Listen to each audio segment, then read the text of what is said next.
সর্বপ্রথমে ফটোশপটা ওপেন দিলাম এবং যে ইমেজটা ক্লিপিং করব সেই ইমেজটা ফটোশপটা আনলাম এবং নতুন একটা পাথ নিলাম।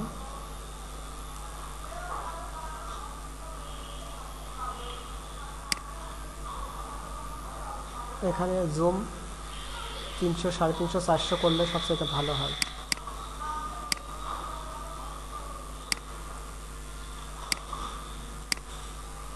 এইভাবে ধীরে ধীরে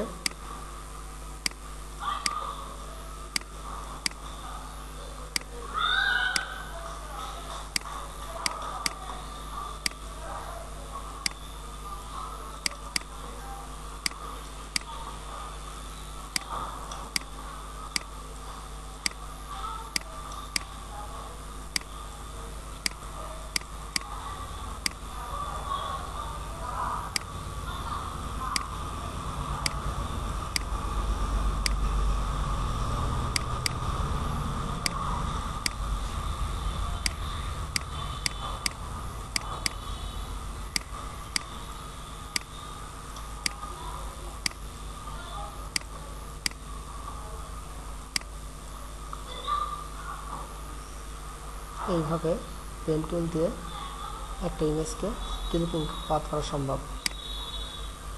এবং এটা কেমন হয়েছে সেটা দেখার জন্য পাথটাকে সিলেকশন করার পরে কিবোর্ডের কিউর উপর একবার চাপ দিলাম